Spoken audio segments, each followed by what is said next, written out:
B S public health department 3rd semester سے ہوں. تو سر میرا یہ سوال ہے کہ حضرت محمد صلی اللہ علیہ وسلم جو ہیں وہ رحمت للعالمین ہیں. تو انہوں نے اپنے لائف ٹائم میں بہت ساری جنگوں میں حصہ لیا ہے، لائک بہت ساری غزوات، بہت ساری جو کفار کے ساتھ، مشرکین کے ساتھ تھے. تو وہ 2 جہانوں کے لیے رحمت للعالمین ہے. تو ایک ٹائم پہ بالکل جو رحمت للعالمین ہونا اور کسی جنگ میں شریک کرنا، یہ کس چیز سے مطابقت ہے؟ Thank you Karan. It's a very important question, اور میں تو یاسر بھائی سے یہ ریکویسٹ کروں گا کہ اس کے اوپر ایک ڈسکشن پینل ہونا چاہیے. دیکھیے، جنگ میں اور غزوہ میں پہلے فرق سمجھیے. بہت ساری سوشل میڈیا پہ اور یہ اینٹی اسلام جو سارے موومنٹس ہے، اس کے اندر اس چیز کو ہائی لائٹ کیا جاتا ہے کہ رحمت للعالمین بھی ہیں اور ادھر قتال بھی ہے، جنگ و جدال بھی ہے. تو یاد رکھیں کہ وار اور چیز ہے، جنگ اور چیز ہے، اور جو اسلام کا کانسیپٹ ہے غزوات کا اور سریہ کا، اس کا کانسیپٹ اور ہے. اس کو پہلے سمجھیں. دیکھیں، اسلام کے اندر جو بھی جنگ لڑی گئی یہ ڈیفینسو تھی. غزوہ بدر مسلمانوں پر مسلط ہوئی.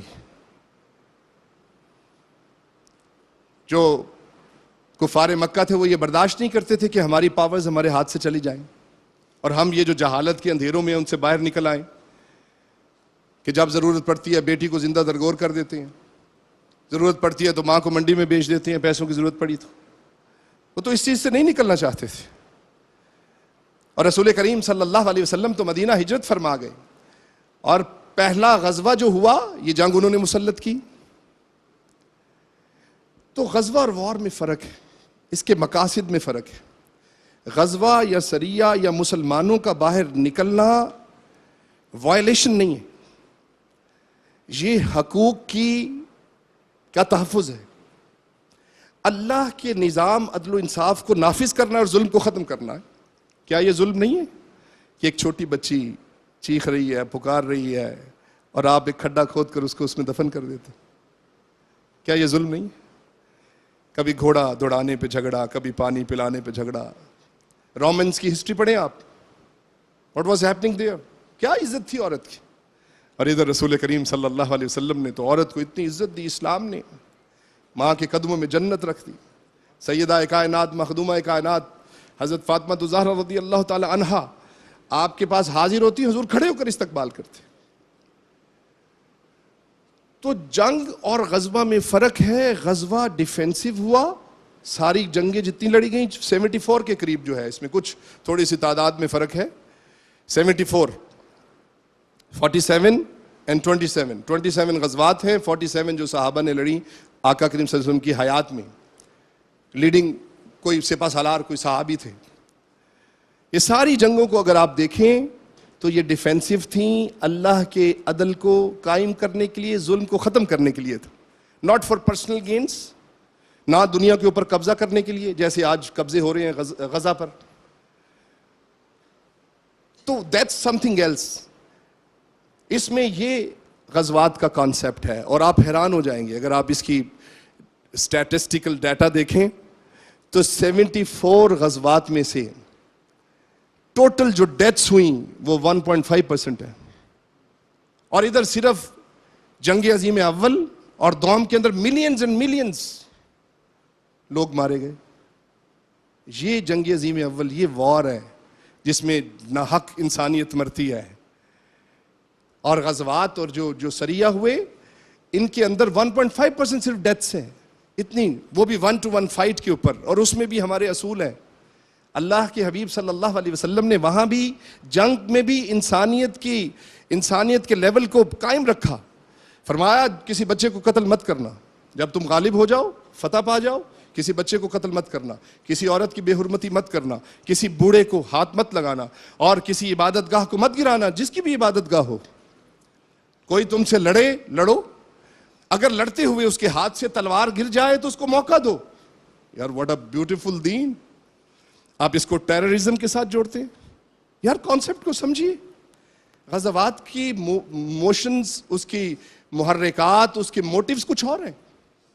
اور پھر رسول کریم صلی اللہ علیہ وسلم نے پوری کائنات میں، پوری دنیا کے اندر عدل کا نظام دیا، انصاف کا نظام دیا، ہیومن رائٹس دیے، عورتوں کو رائٹس دیے، بچوں کے رائٹس دیے، بوڑھوں کے رائٹس دیے. دس از امپورٹنٹ. لیکن بہت سارے اسکالرز اس کو مس یوز کرتے ہیں اس کانسیپٹ کو، اور آپ بھی کہتے ہیں ہاں ہاں یہ ایسے ہوا. ایک طرف رحمت للعالمین اور دوسری طرف وارز ہو رہی ہیں. These are not wars. War یہ ہے جو عراق ایران میں ہر چیز تباہ کر کے رکھ دی. غزہ کے اندر ننھے منھے بچے جو ہے چیخیں مار رہے ہیں. اگر مسلمان زوال پذیر ہیں تو رسول اللہ صلی اللہ علیہ وسلم کی سیرت کو چھوڑ دیا، انصاف کے نظام کو جب چھوڑ دیا تو اللہ نے تم سے فتح و نصرت کو چھین لیا. تو اس میں اسلام کا تو کوئی قصور نہیں ہے. اب غلطیاں تو ہماری ہیں. اب ہماری غلطیوں کا ملبہ اسلام پہ تو مت ڈالیے. تو میں تو یار یقین کریں گے، میرے نشتر کے بھی دوست پوچھتے ہیں نا کہ ڈاکٹر عمران آپ سب سے زیادہ کس چیز کا شکر ادا کر؟ اللہ نے آپ کو اتنی نعمتیں دی ہیں. میں کہ سب سے زیادہ شکر اس چیز کا ادا کرتا ہوں کہ اللہ نے مجھے 1,24,000 پیغمبروں میں سے اپنے محبوب نبی صلی اللہ علیہ وسلم کا امتی بنایا ہے.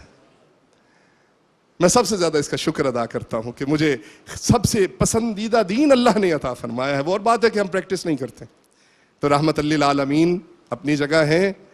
اسلام غیرت کا درس دیتا ہے، ظلم کو ختم کرنے کا درس دیتا ہے. دشمن کے ساتھ دوستی کا ہاتھ ضرور بڑھائیں، لیکن غیرت کے ساتھ. جہاں حدود اللہ کو پامال کیا جائے، ناموس رسالت، ختم نبوت، یہ حدود اللہ ہے، یہ عقائد اسلام ہیں، ان کو پامال کیا جائے تو پھر اسلام آپ کو دعوت دیتا ہے کہ غیرت کے ساتھ باہر نکلیں. اور اس باہر نکلنے کو غزوہ کہتے ہیں. عرب کے جوانوں کی بہادری کو جو ایکسپلین کرتے ہیں، اس کا لفظی مطلب وہ غزوات ہے. تو اس وجہ سے، اور رحمت کا پہلو دیکھیں تو وہ مکہ، بس 1 منٹ آپ کے لوں گا، مکہ ہے اور پھر اتنا بڑا قافلہ آ رہا ہے اور فتح مکہ، گریٹ وکٹری. اور آگے ایک کتیا ہے. یہ سیرت کی کتابوں میں اس کے حوالے موجود ہے. ابن ہشام نے بھی اس کو لکھا ہے. میں ریفرنس کے ساتھ بات کر رہا ہوں. ایک کتیا نے، ایک چھوٹے چھوٹے بچے تھے، میرے مصطفیٰ کریم صلی اللہ علیہ وسلم کو خبر ملی. ایک صحابی کی ڈیوٹی لگا دی کہ یہاں کھڑے رہیں جب تک پورا قافلہ گزر نہ جائے، ان کو تکلیف نہیں ہونی چاہیے. دس از رحمت اللہ. وہ ایک جھلی خاتون، مینٹلی ریٹارڈڈ، جس کو آپ بھولی کہتے ہیں، بولی ہے جی، یہ بولا ہے جی، وہ جھلی خاتون رحمت عالم صلی اللہ علیہ وسلم کا منصب دیکھیے، منصب نبوت ہے کہ اللہ خود درود بھیجتا ہے، حاضری کے طریقے بھی بتاتا ہے. لا تقولوا رائنا، کیا کلام کرنا ہے، کیسے کرنا ہے، اللہ بتاتا ہے. وہ ذات ہے. اور ایک جھلی خاتون مدینہ کی گلیوں میں حضور کی قمیض کا پلو پکڑ کے لے کر پھر رہی ہے. یہ اشارے کر رہی ہے، حضور مسکرا رہے ہیں. یار منظر تو دیکھیے. اور پھر صحابہ نے عرض کیا، یا رسول اللہ صلی اللہ علیہ وسلم، یہ تو بھولی ہے، جھلی ہے، شی از ویسٹنگ یور ٹائم. اور رحمت عالم صلی اللہ علیہ وسلم نے فرمایا کہ میرے صحابہ، یہ بھی تو میری امتی ہے، یہ بھی تو اللہ کی بندی ہے، یہ بھی تو اللہ کی مخلوق ہے، میں ان کے لیے بھی رحمت ہوں. سفر طائف کو دیکھ لیجئے، کس قدر جو ہے مشکلیں اور تکالیف تھیں، اور فرشتہ بھی آ کر کہنے لگا کہ میں ان کو، اللہ کا حکم ہے کہ ان کو برباد کر دیا جائے. میرے محبوب نے ہاتھ اٹھائے کہ یا اللہ ان پر رحم کر، یہ بھی مجھے پہچانتے نہیں ہیں، ان پر رحم کر، ان کی نسلوں میں تیری عبادت کرنے والے پیدا ہوں گے. تو رحمت للعالمین کی تو کیا بات ہے. اور ہر